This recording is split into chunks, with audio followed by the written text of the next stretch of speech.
Bismillah, alhamdulillah, wassalatu wassalamu ala sayyidina rasulillah wa ala alihi wa sahbihi wa man tabi'a hudah ila yaumil qiyamah. Baik teman-teman semuanya, kita akan lanjutkan pembahasan kitab tafsir Al-Fatihah wa Qisaril Mufassal karya Syekh Shalih Al-Utsaimin. Kita sudah sampai ke pembahasan tafsir surat Al-Alaq. Di halaman 36, Syekh Shalih Al-Utsaimin berkata, Tafsiru suratil Alaq. A'udzu billahi minasy syaithanir rajim. Bismillahirrahmanirrahim. Iqra bismi rabbikal ladzi khalaq. Khalaqal insana min 'alaq. Iqra wa rabbukal akram. Alladzi 'allama bil qalam.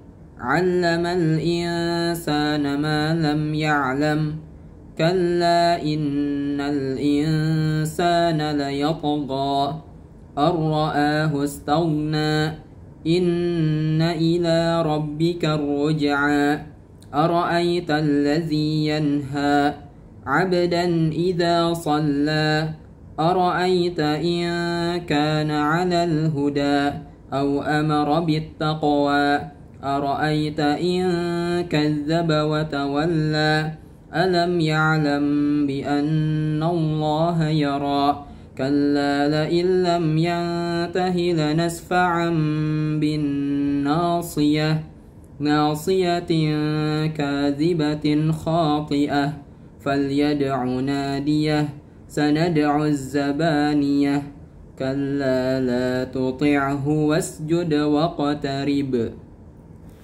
Kita akan baca terjemahannya terlebih dahulu, kemudian kita masuk ke pembahasan tafsirnya.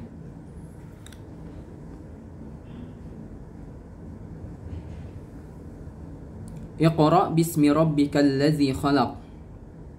Bacalah dengan nama Tuhanmu yang menciptakan. Khalaqal insana min 'alaq. Dialah yang telah menciptakan manusia dari segumpal darah. Iqra wa rabbukal akram. Bacalah dan Tuhanmu lah yang maha mulia. Alladzi 'allama bil qalam. Yang mengajarkan manusia dengan pena qalam. 'Allamal insana ma lam ya'lam. Dia mengajarkan manusia apa yang tidak diketahuinya. Kalla innal insana la yatgha. Sekali-kali tidak, sungguh manusia itu benar-benar melampaui batas. Ar-ra'ahu istaghna. Apabila melihat dirinya serba cukup. Inna ila rabbika ruj'a. Sungguh hanya kepada Tuhanmu lah tempat kembalimu. Ara'aita allazi yanha. Bagaimana pendapatmu tentang orang yang melarang? Abdan idza shalla. Seseorang hamba ketika dia melaksanakan salat. Ara'aita in kana 'alal huda. Bagaimana pendapatmu jika dia yang dilarang sholat itu berada di atas kebenaran, di atas petunjuk, hidayah? Aw amara bit taqwa. Atau dia menyuruh bertakwa kepada Allah. Dia berdakwah, menyeru orang lain untuk bertakwa kepada Allah. Ara'aita in kadzdzaba wa tawalla. Bagaimana pendapatmu jika dia yang melarang itu mendustakan dan berpaling? Alam ya'lam bi anna Allah yara. Tidakkah dia mengetahui bahwa sesungguhnya Allah melihat segala perbuatannya? Kalla la illam yantahi lanasfa'an bin nasiyah. Sekali-kali tidak, sungguh jika dia tidak berhenti berbuat demikian, niscaya kami tarik ubun-ubunnya ke dalam neraka. Nasiyatin kadzibatin khati'ah. Yaitu ubun-ubun orang yang mendustakan dan durhaka. Falyad'u nadiyah. Maka biarlah dia memanggil golongannya untuk menolongnya. Sanad'u zabaniyah. Kelak kami akan memanggil malaikat zabaniyah. Kalla la tuti'hu wasjud waqtarib. Sekali-kali tidak, janganlah kamu patuh kepadanya dan sujudlah serta dekatkanlah dirimu kepada Allah. Kita akan masuk ke pembahasan tafsirnya. Di sini Syekh Shalih Al-Utsaimin berkata hafizahullah, sadru hadhihi surah ila qawlihi ta'ala 'allamal insana ma lam ya'lam huwa awwalul Qur'an nuzulan ala Rasulillah sallallahu alaihi wasallam. Jadi permulaan atau awal surat ini, surat Al-Alaq, sampai kepada firman Allah Ta'ala, 'allamal insana ma lam ya'lam, 5 ayat sampai ayat kelima adalah ayat atau ayat yang pertama kali diturunkan kepada Rasulullah sallallahu alaihi wasallam. Wa kana dzalika fi ghari Jabal Hira. Dan itu terjadi di Gunung Hira, di suatu gua di Gunung Hira di Mekah. Fa innahu kana yata'abbadu fihi al-layaliya zawatil adad. Karena Nabi sallallahu alaihi wasallam pada saat itu beribadah pada malam-malam tertentu. Faja'ahu Jibril alaihi salatu wassalam faqala lah iqra. Maka kemudian datanglah kepada Nabi Muhammad sallallahu alaihi wasallam malaikat Jibril, kemudian malaikat Jibril berkata kepada Nabi, iqra, bacalah. Faqala ma ana biqari. Kemudian Nabi menjawab, aku tidak bisa membaca. Aku tidak dapat membaca karena memang Nabi ummi, tidak dapat baca tulis, ya. Fa akhadhahu faghattahu hatta balagha minhul jahd. Kemudian malaikat Jibril mengambil atau menarik Nabi Muhammad SAW, faghattahu, kemudian memeluknya, hatta balagha minhul jahd, sampai Nabi merasa tegang, ketakutan. Tsumma arsalahu faqala iqra. Kemudian malaikat Jibril berkata lagi, iqra, bacalah. Faqala ma ana biqari. Aku tidak dapat membaca, kata Nabi Muhammad SAW. Kemudian seperti itu terus. Fa'akhadahu faghattahu tsaniyah hatta balagha minhul jahd tsumma arsalahu faqala iqra. Jadi 3 kali malaikat Jibril memerintah Nabi Muhammad SAW untuk membaca, dan begitu juga Nabi Muhammad SAW menjawab, saya tidak dapat membaca. Sampai pada kali ketiganya malaikat Jibril berkata, atau setelah 3 kali tersebut, keempat kalinya malaikat Jibril berkata, iqra bismi rabbikal ladzi khalaq. Bacalah dengan nama Tuhanmu yang menciptakan, dengan menyebut nama Tuhanmu yang menciptakan. Ila qawlihi, sampai firman Allah Ta'ala, 'allamal insana ma lam ya'lam, yang mengajarkan manusia apa yang tidak dia ketahui. Thabata hadza fi sahihaini min hadits Aisyah radhiyallahu anha. Hadis ini diriwayatkan di dalam Sahih Muslim dan juga Sahih Bukhari. Diriwayatkan oleh sahabat Aisyah radhiyallahu anha. Kemudian penjelasannya, qauluhu kana dzalika fi ghari Jabal Hira bi Makkah. Jadi di sini Syekh Shalih Al-Utsaimin menjelaskan kalau peristiwa tersebut terjadi di suatu gua pada suatu gunung bernama Hira, ya. Mu'alimun bi anna ismal jabal huwa Jabalu Hira. Di sini Syekh Shalih Al-Utsaimin ingin memberitahukan kepada kita bahwa nama gunungnya adalah Gunung Hira. Wa annal ghar yudhafu ilaih. Adapun guanya adalah disandarkan kepada Gunung Hira tersebut. Jadi bukan gua Hira, bukan guanya yang bernama Hira, tapi gunungnya yang bernama Hira.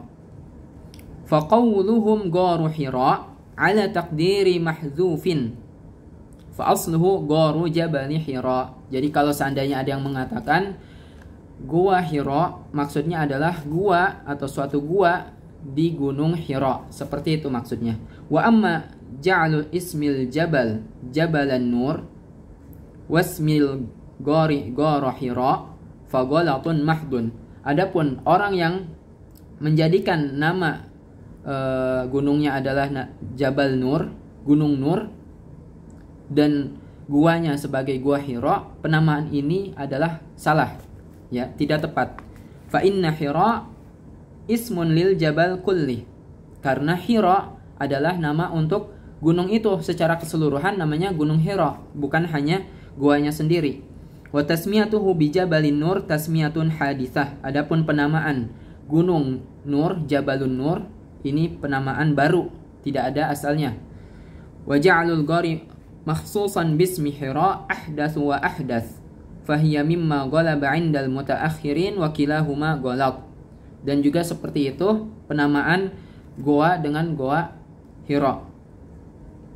Maka itu hal yang baru, tidak ada landasannya.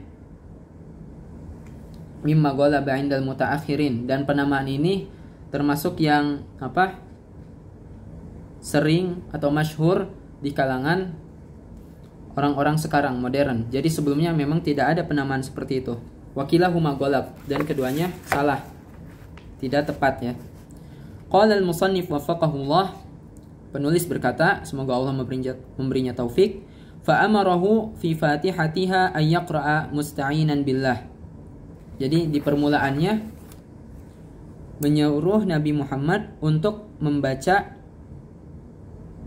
musta'inan billah, dengan mengharap pertolongan dari Allah Ta'ala. Disuruh membaca Nabi Muhammad mustashiban al-fahma wa mulahazata jalali, dan juga bersamaan dengan pemahaman, membaca dibarengi dengan pemahaman dan juga memperhatikan keagungan apa yang dibaca, yaitu surat Al-Alaq 5 ayat tersebut. Ma'zunan lahu, dan juga mendapatkan izin untuknya. Wa qila lahu, dan dikatakan kepada Nabi Muhammad, Iqra bismi rabbikal ladzi khalaq, bacalah. Maksudnya bacalah dengan menyebut nama Tuhanmu yang menciptakan. Ai khalaqal khalqa jami'an, maksudnya adalah menciptakan seluruh ciptaan. Wa minhumul insan, dan termasuk ciptaan tersebut adalah manusia. Fa innahu khalaqal insana min 'alaq, karena Allah Ta'ala khalaqal insan min 'alaq, menciptakan manusia dari 'alaq. Apa itu 'alaq? Wal 'alaqatu hiyal qit'atu minad damil ghalidh. Yang namanya 'alaqah atau 'alaq adalah segumpal daging, segumpal darah yang padat atau tebal. Sebagaimana di dalam hadis, setelah diciptakannya atau berbentuk segumpal darah yang tebal tersebut, yaitu 'alaq atau 'alaqah, menjadi mudghah. Kalau mudghah ini segumpal daging. Wa dzikru khalqil insan ba'dal amri bil qira'ah isyaratun ilal amri bil ibadah. Penyebutan penciptaan manusia setelah perintah untuk membaca itu menunjukkan perintah untuk beribadah. Jadi manusia diciptakan kemudian diperintahkan untuk membaca, tujuannya agar atau maksud dari hal tersebut adalah untuk beribadah. Perintah untuk beribadah. Faman khalaqal insan lam yakun liyatrukahu sudah. Yang menciptakan, yang telah menciptakan manusia tidak menciptakannya begitu saja kemudian ditinggalkan. Ada tujuannya, ada hikmahnya dari penciptaan tersebut. Bal sayamuruhu wa yanhahu. Akan tetapi yang menciptakan manusia akan memerintah manusia tersebut dan juga melarang manusia tersebut dari apa yang tidak diperbolehkannya. Wa dzalika bi irsalir rusul, dan hal tersebut caranya adalah dengan mengutus para rasul. Wa inzalil kutub, dan juga menurunkan kitab-kitab suci. Qala asy-syarih waffaqahullah, di sini penjelasannya, fi hadhil ayah qala ta'ala, di dalam ayat ini Allah Ta'ala berfirman, khalaqal insana min 'alaq, yang telah menciptakan manusia dari segumpal darah. Wallazi yaktsuru dzikruhu fil Qur'an huwal 'alaqah. Adapun yang sering disebut-sebut di dalam Al-Qur'an adalah al-'alaqah. Keduanya sama. 'Alaq dan 'alaqah, segumpal darah.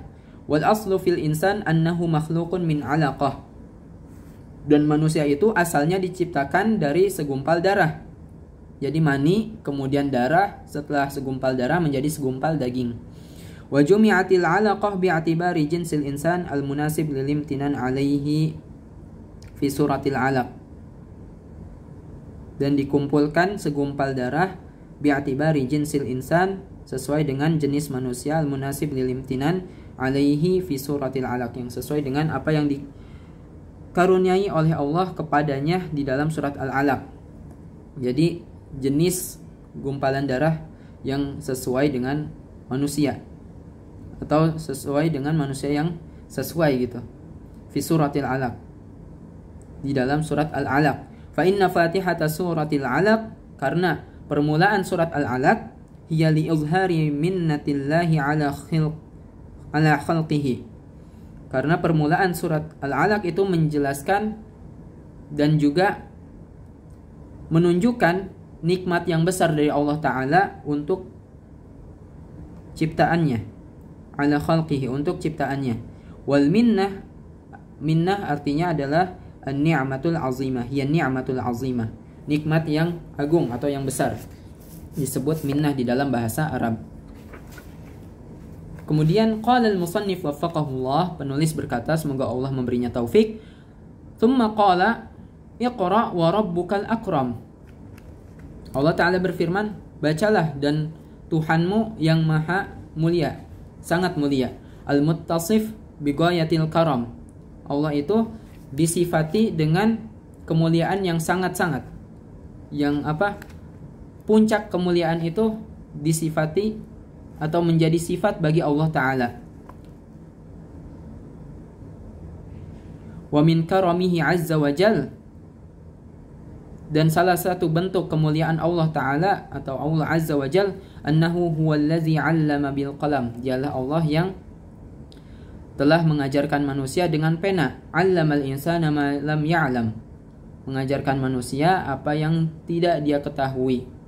Fa inna Allah akhrajahu min batni ummihi la ya'lamu syai'an, karena Allah Ta'ala telah mengeluarkan manusia dari perut ibunya dalam keadaan tidak mengetahui apapun. Wa ja'ala lahu sam'a wal basara wal fuad, kemudian Allah menciptakan baginya pendengaran, penglihatan dan juga hati. Fa'alima ma lam yakun ya'lamuhu min qabl, maka dengan hal tersebut manusia menjadi mengetahui apa yang tidak dia ketahui sebelumnya.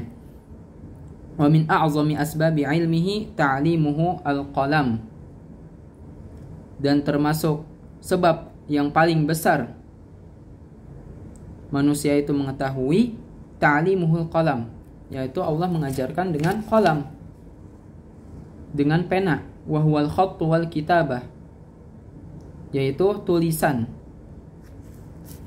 Jadi manusia diajarkan oleh Allah Ta'ala untuk menulis, sehingga dengan hal tersebut menjadi wasilah atau perantara manusia untuk belajar. Walakinnal insan al-zalum al-jahul yadgha mutajawizan haddahu, akan tetapi manusia yang sifatnya dia zalim, bodoh, sangat bodoh, yadgha, dia melampaui batas, mutajawizan haddahu, melampaui batasnya. Wa yu'aridu amma umira bihi wa nuhiya anhu, dan dia berpaling dari apa yang dia perintahkan dengan hal tersebut dan dengan apa yang dia dilarang dengan hal tersebut. Jadi berpaling dari perintah dan juga larangan Allah. Idza ra'a nafsahu ghaniyan bima an'amallahu alaihi, jika dia melihat bahwa dirinya merasa kaya, tidak memerlukan hal yang lain, dia merasa dirinya kaya dengan apa yang telah Allah berikan kepadanya, sehingga dia berpaling dari apa yang Allah perintahkan dan juga Allah larang. Qala Allah Ta'ala, Allah Ta'ala berfirman, kalla innal insana la yatgha, sekali-kali tidak, sungguh manusia itu benar-benar melampaui batas. Ar-ra'ahu stagna, jika melihat dirinya serba cukup. Tsumma tahaddadahu wa tawa'adahu faqal, kemudian Allah Ta'ala mengancam manusia yang melampaui batas tersebut dan juga memperingatinya. Maka Allah Ta'ala berfirman, inna ila rabbika ruj'a, inna ila rabbika ruj'a, sungguh hanya kepada Tuhanmu lah tempat kembalimu. Jadi kamu akan dikembalikan kepada Allah Ta'ala. Ay ila Allahil masir wal murji'. Jadi engkau wahai hamba yang melampaui batas akan dikembalikan kepada Allah Ta'ala. Kepada Allah lah engkau akan kembali. Wasayujazi kulla insanin bi'amalih, dan Allah Ta'ala akan membalas setiap manusia sesuai dengan apa yang dilakukannya. Wa min jinsil insan man tasawwu haluhu fayu'aridul amra wan nahya fawqa i'radihi anhu.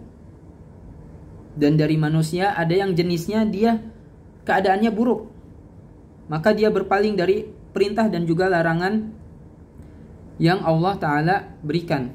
Fauqa i'radihi anhu. Kaman yanha 'anis salah allati hiya min afdhalil a'mal. Contohnya orang yang dia melarang orang lain untuk sholat. Padahal sholat adalah termasuk amalan paling baik, paling afdal, paling utama. Al-madhkur fi qawlihi ta'ala, sebagaimana di dalam firman Allah Ta'ala di dalam surat ini, ara'aital ladzi yanha, tidakkah engkau melihat orang yang melarang, abadan idza shalla, seorang hamba melarang seorang hamba untuk sholat.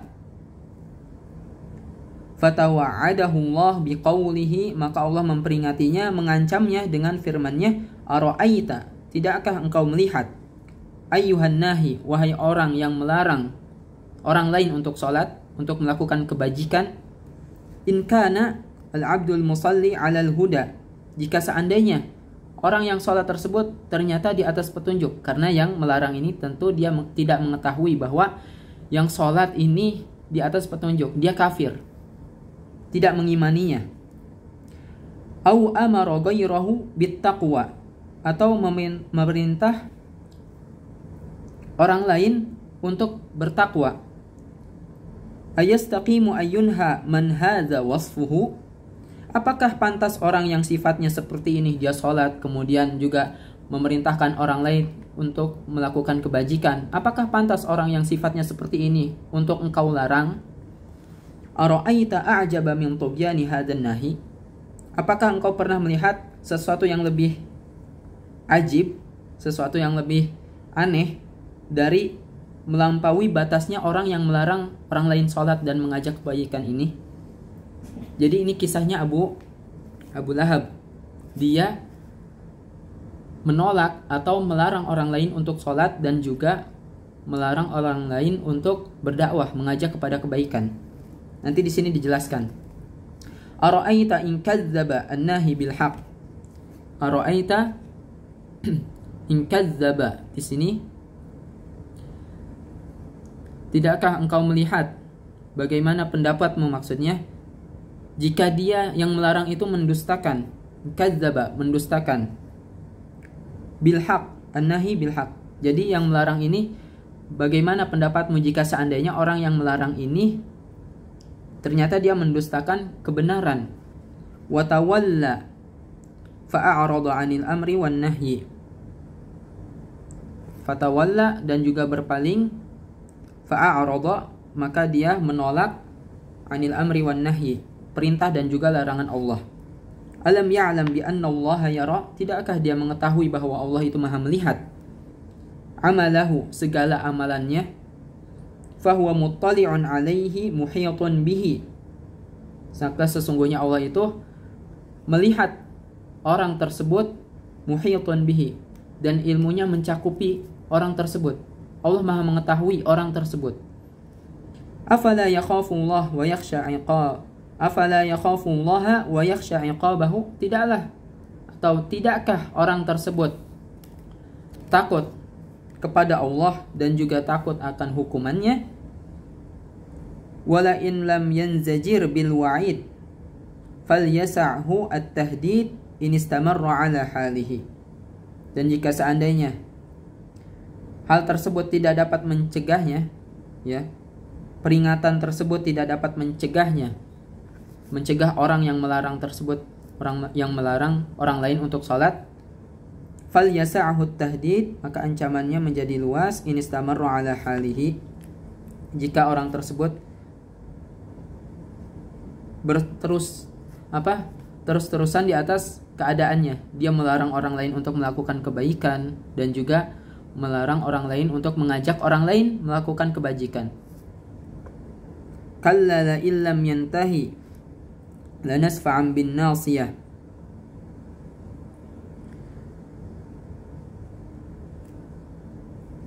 Sekali-kali tidak, sungguh jika dia tidak berhenti dari perbuatan demikian, niscaya kami tarik ubun-ubunnya.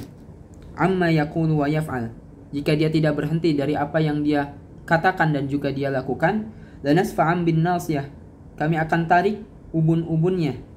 Ay lana'khudhanna bin nasiyatih, kami akan mencabut ubun-ubunnya, wahya muqaddamu sya'rihi.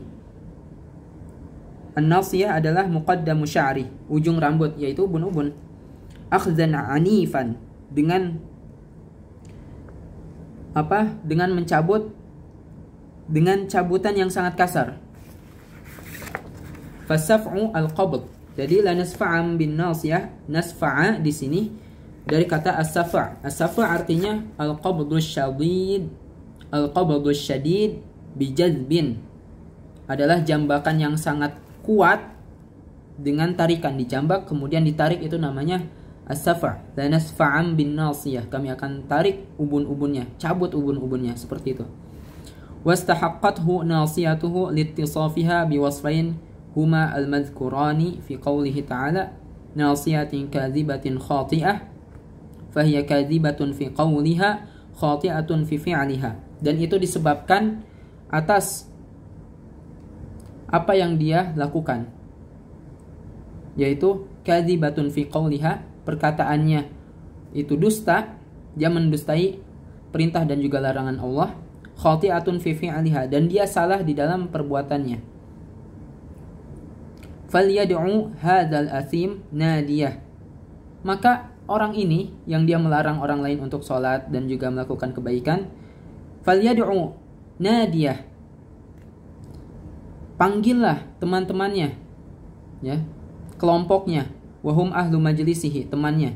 Fa innana sanad'u zabaniyah, maka kami, kata Allah, akan memanggil malaikat zabaniyah. Jika seandainya engkau, wahai orang yang melarang orang lain untuk sholat, memanggil orang lain atau teman-temanmu untuk bekerja sama di dalam keburukanmu, maka kami, kata Allah, akan memanggil malaikat zabaniyah. Siapa malaikat zabaniyah? Wahum malaikatul azab, mereka adalah malaikat azab. Jadi malaikat zabaniyah adalah sekumpulan malaikat yang ditugaskan untuk memberikan azab oleh Allah. Liya'khudhuhu wa yu'aqibuhu, untuk mengambil orang-orang tersebut kemudian menghukum mereka. Summu zabaniyatan li'annahum yazbununa ahlan nar. Kenapa mereka disebut malaikat zabaniyah? Apa arti zabaniyah? Zabaniyah mereka dinamai dengan malaikat zabaniyah li'annahum yazbununa ahlan nar, karena mereka mendorong. Zabaniyah artinya mendorong ahlan nar, ahli neraka. Ayyadfa'unahum bisyiddah, itu mendorong mereka dengan kuat di neraka. Wal ayatus sabiqah nazalat fi sya'ni Abi Jahlin. Afwan ya, tadi saya sebut Abu Lahab, akan tetapi yang benar adalah Abu Jahal. Jadi ayat-ayat yang diterangkan di surat Al-Alaq ini, dia berkaitan atau diturunkan berkenaan dengan Abu Jahal. Hina naha Rasulullah sallallahu alaihi wasallam 'anis shalah wa tahaddadah.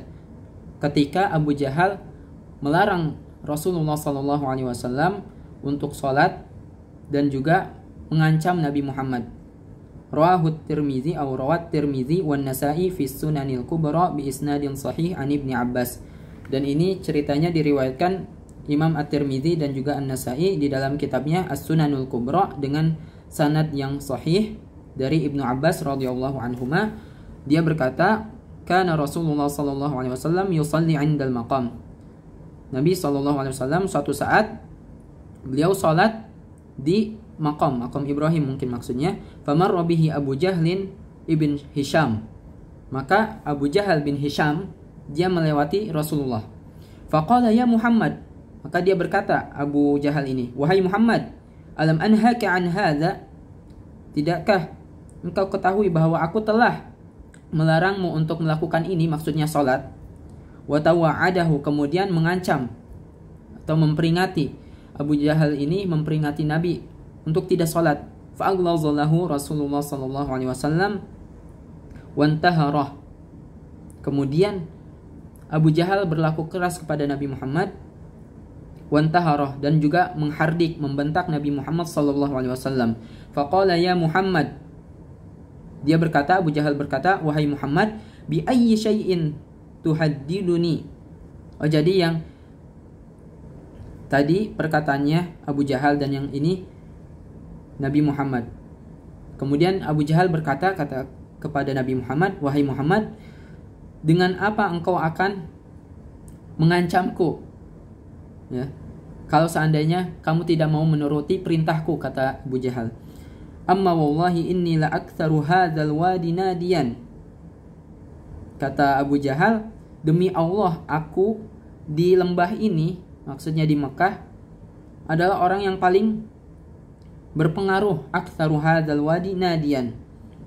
Perkataannya paling diikuti katanya. Fa anzalallah, maka Allah pun menurunkan falyad'u nadiyah. Maka orang ini, kata Allah, panggil teman-temannya, konco-konconya.